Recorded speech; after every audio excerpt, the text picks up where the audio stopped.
안녕하세요. 오늘 여러분들께 소개를 드리고 싶은 책은 철학은 어떻게 삶의 무기가 되는가 입니다. 이 책이 말이죠, 굉장히 오랜 기간 동안 이제 베스트셀러 부분에 이제 머물러 있더라고요. 사실 철학하면은 굉장히 고리타분하고 그리고 관심이 가지 않는 그런 분야잖아요. 철학하면 유명한 말이 하나 있죠. 데카르트가 말한 나는 생각한다, 고로 존재한다. 이런 얘기를 들으면 있잖아요. 그냥 반응이 이렇습니다. 그래? 그럼 뭐 그렇구나. 사실 굉장히 유명한 말이라고 하는데 왜 유명한지 잘 모르겠고 왜 유명해졌는지 알고 싶지도 않잖아요. 이 철학이라는 게 좀 약간 그렇잖아요. 그에 반해서 이 책은 삶에 도움이 되는 것들이 많이 들어가 있습니다. 이 철학이라는 건 두 개로 나눠진대요. 무엇으로 이루어져 있는가, 그리고 우리는 어떻게 살아야 되는가. 근데 이 무엇으로 이루어져 있는가는 사실 별 볼 일 없는 게 많죠. 뭐 예를 들면 이런 거예요. 지구는 평평하다. 옛날 시대니까 뭐 어쩌라고, 관심 없잖아요. 근데 우리가 알아야 될 건 이런 거예요. 무엇으로 이루어져 있는가의 결론은 굉장히 보잘것없지만 이거를 생각하기까지의 과정, 그리고 이 how, 우리는 어떻게 살아야 되는가, 여기에 대한 거는 굉장히 진지한 고찰들이 들어가 있기 때문에 우리한테 도움이 되는 것들이 많이 있다고 하더라고요. 그것들이 이 책에 딱 들어가 있는 거죠. 제가 좀 재밌었던 부분들만 말씀을 드리려고 해요. 첫 번째는 성과급으로 혁신을 유도할 수 있을까입니다. 어떻게 생각하세요? 회사에서 성과급을 주면은 이 사람을 좀 더 혁신적이고 창의적으로 만들 수 있을까요? 이 교육심리학에서는 이런 실험들을 많이 했나 봐요. 이 교육심리학에서 한 실험들의 결과를 토대로 말을 하면 이런 성과급 같은 예고된 결과는 인간의 자율성과 창의성을 굉장히 낮춘다고 합니다. 이거를 딱 보니까 이런 느낌인 것 같아요. 만약에 내가 자발적으로 뭔가에 재미를 느껴서 하고 있는데 갑자기 너 그거 하면 돈 줄게, 이런 순간 나의 집중이 깨지는 거죠. 그리고 내 관심이 내가 하고 있던 일에서 돈으로 이렇게 넘어가게 되는 거예요. 그렇다 보니까 내 자발적 동기도 떨어지고 흥미도 떨어지고 그 대신 금전을 보상으로 받고 이런 결과를 초래하기 때문에 예고된 대가는 안 좋다, 이렇게 얘기를 하는 것 같아요. 사실 생각해보면 이렇잖아요. 회사에서 굉장히 남들보다 일을 열심히 하는 사람이 있잖아요. 그 사람들은 그럼 성과급을 받기 위해 일하냐? 아니거든요. 그 사람들은 일이 재밌거나 아니면 본인 성격에 맞거나 뭐 그런 이유들이지 성과급 때문에 일을 하는 건 아닌 것 같다, 그런 생각이 들더라고요. 그래서 중요한 건 뭐냐, 회사들에서는 성과급을 통해서 직원들의 역량을 향상시키려고 하지만 그거는 별로 중요하지가 않고 중요한 거는 자유로운 도전을 허용하는 문화가 중요하다라고 합니다. 그런 문화가 딱 자리 잡혔을 때 개개인들이 열심히 하는 거는 뭐 성과급을 원해서도 아니면 뭐 혼나기 싫어서도 이것도 아니고요. 그 이유는 단지 그냥 자신이 그렇게 하길 원하기 때문이래요. 상당히 일리 있는 얘기라는 생각이 들더라고요. 그리고 두 번째는 사람은 논리만으로 움직이지 않는답니다. 이거는 뭐 여러분들도 아실 거예요. 어떤 사람은 굉장히 논리적이죠. 그래서 이제 주변 사람들을 약간 기를 죽이는 경우가 있잖아요. 말은 굉장히 맞는 말이야. 근데 그 사람을 보면 어떤 생각이 듭니까? 저 사람은 참 논리적이라서 똑똑하고 좋아, 이런 생각보다는 재수없네, 이런 생각 많이 들잖아요. 그렇다는 거예요. 그래서 사람을 움직이는 건 논리만으로는 안 되고 논리적인 설득보다는 이해와 공감이 필요하다, 이겁니다. 그래서 아리스토텔레스는 수사학이라는 걸 만들었죠. 수사학. 이제 사람을 설득시켜서 행동을 바꾸는 방법을 얘기하는 거예요. 거기에는 이제 세 가지 필수 요소가 있습니다. 하나는 논리, 그리고 하나는 말하는 사람의 윤리성, 그리고 하나는 말하는 사람의 열정. 그러니까 논리적인 거는 하나밖에 안 들어가잖아요. 논리적인 것도 물론 중요한데 그거보다 더 중요한 건 다른 사람을 나의 말에 공감시키게 만드는 나의 윤리성과 그리고 열정, 이런 게 중요하다, 이런 거죠. 그리고 세 번째는 자유와 책임에 관한 내용입니다. 에리 프롬이라는 사람이 이런 거를 좀 많이 고민을 한 것 같더라고요. 이 사람의 분석에 의하면 자유에는 굉장히 큰 책임이 따른다는 거예요. 흔히 우리 주변에 이제 결정장애를 가진 사람들 있잖아요. 이 결정장애를 가진 사람들의 특징이 그거죠. 책임을 두려워하는 거예요. 그래서 결정을 못 하는 거예요. 내가 한 결정 때문에 져야 되는 책임이 두려운 거죠. 심지어는 식당도 잘 못 고르잖아요. 근데 보통 우리들은 그렇죠. 다 자유로운 풍토를 원해요. 기업도 그렇고 사회도 그렇고 그럼 뭐 누구나 다 원하는 거죠. 근데 문제는 그런 자유를 원할 때 뒤따르는 책임 또한 고려를 한 상황이냐라고 봤을 때는 그건 좀 아닌 것 같다, 이런 거죠. 예를 들면 세계적인 외국계 기업, 구글, 뭐 애플, 아마존 이런 데 다들 가고 싶어 하잖아요. 근데 우리가 주목하고 있는 건 자율적이고 수평적인 기업 문화잖아요. 근데 그 안에 따르는 책임 또한 생각해 본 적이 있냐? 우리 회사 다닐 때 나 사업할 거야, 나 들어오서 못하겠어, 사업할 거야. 하지만 사업하러 가는 사람이 있습니까? 내가 사장이기 때문에 모든 것이 다 자유지만 거기에 따르는 책임은 온전히 다 나의 것인데 그게 두렵잖아요. 그래서 못 가는 거죠.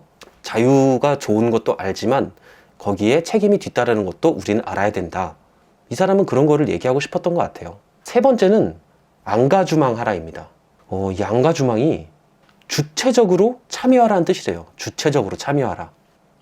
여기서 나온 내용은 그겁니다. 그러니까 우리가 무언가를 했을 때 외부 환경에 의한 영향은 우리가 고려를 잘 안 하잖아요. 그리고 외부의 환경에 의해서 나타나는 결과에 대해서 우리는 굉장히 부정하고 비판하고 좌절하고 그러잖아요. 그러지 말라는 거예요. 왜냐면 이 모든 것의 결정은 너한테 달렸다 이런 거죠. 그러니까 우리가 계획을 세우고 실행하는 데 있어서 우리에게 오는 어떤 다양한 요소들은 다 우리의 계획의 일부로 받아들여야 된다는 거예요. 그래서 극단적인 예를 든 게 있습니다.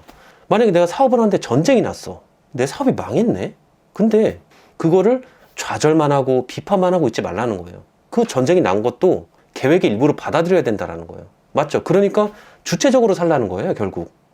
5번째는 이 돌연변이에 관한 내용입니다. 그 일본의 그 대학교 연구팀이 이런 연구를 한 거예요. 개미를 2집단으로 딱 나눠가지고 먹이를 찾아서 이제 갔다 오는 거죠, 이렇게. 근데 이 갔다 오는 시간을 측정했는데 이 2집단이 다릅니다.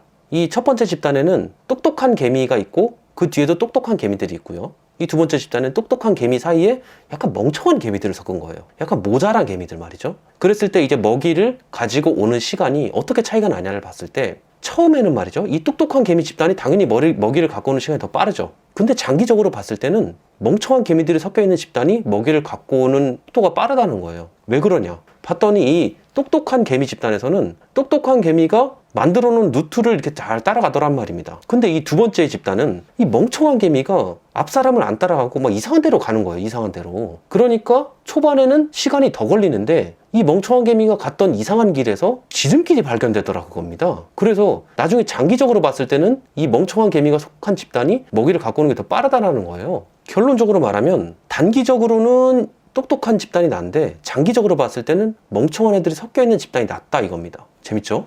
이걸 딱 보니까 이런 생각이 드는 거예요. 기업들에서는 굉장히 다양한 사람들을 모집을 하려고 하잖아요. 일을 잘하는 사람도 있고 못하는 사람도 있고 뭐 독특한 사람도 있고 이런 다양한 사람들을 섞어 놓는 이유가 이런 이유 때문 아닌가? 그런 생각이 들더라고요. 마지막 6번째는 공정한 사회에 대한 내용입니다. 이 부분이 말이죠. 굉장히 저는 신선했어요. 이거 여러분도 보시면 굉장히 신선하실 거예요. 공정한 것은 과연 정말 좋은 것인가? 어떻게 생각하십니까?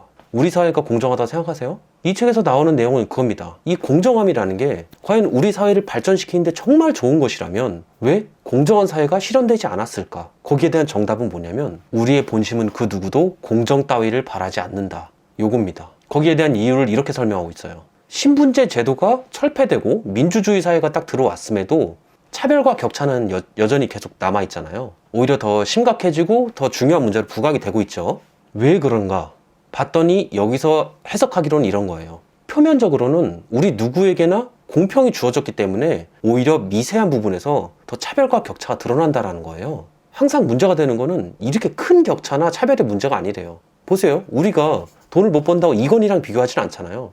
우리랑 비슷한 수준의 사람에서 나보다 조금 더 나은 사람, 못한 사람 이렇게 비교를 하잖아요. 그러니까 문제는 뭐냐면 이런 작은 차이가 오히려 우리들을 좀 더 민감하게 만든다는 거예요. 예를 들어 다 같이 햄버거를 먹을 때 다 롯데리아인데 한 명만 버거킹이다. 이거에 대해서 굉장한 차별을 느낀다는 거예요. 다 롯데리아인데 한 명이 스테이크 먹으면 저건 딴 세상 사람 얘긴데 혼자 버거킹을 먹어? 이 자식이 그렇게 된다는 거죠. 근데 이 평등성이 점점 더 커지면 커질수록 예를 들어서 얘도 버거킹을 먹던 애도 롯데리아로 왔어. 근데 얘는 새우버거를 먹는데 얘는 한우버거를 먹어. 굉장히 미세한 격차일 수 있잖아요. 그럴수록 평등의 욕구는 더욱더욱 커지고 개개인이 느끼는 차별의 강도는 더 커진다는 거예요. 근데 여기서 말하기로는 그렇습니다. 만약에 완벽히 공정한 사회가 된다. 그럼 어떤 문제가 발생하냐? 만약에 모든 세상이 100% 공정하다 그러면 못 사는 사람은 남들보다 재능이 떨어지고 노력이 떨어진다라는 거를 피할 방법이 없다라는 거죠. 그러니까 나는 열등한 인간이라는 거를 부정할 방법이 없다라는 거예요. 그럼 뭡니까? 사회 붕괴죠. 다들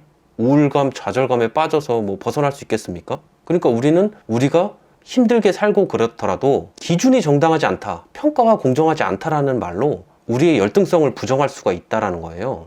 근데 이 열등성 부정은 당연히 내 자존감을 유지시켜주고 내 자신감을 유지시켜주고 그리고 또 더 나아가 발전할 수 있게끔 만드는 이 가능성을 열어둔다라는 거죠. 재밌지 않습니까? 여기는 이거 말고도 다른 내용이 많아요. 재밌는 내용들이. 그 중에 이제 추린 거죠. 사실 이 책을 읽고 말이죠. 이 철학에 대해서 약간 다른 시각을 좀 갖게 됐어요. 원래는 되게 더럽게 재미없고 막 그런 걸로만 봤는데 나름 또 재밌더라고요. 그래서 또 이런 책들이 또 많이 나오면 또 읽어볼 생각입니다. 더 좋은 내용이 있으면 다음에 또 말씀드릴게요. 나는 생각한다. 고로 나는 존재한다. 너 자신을 알라. 어쩌라고? 어쩌라는 거야, 그래서.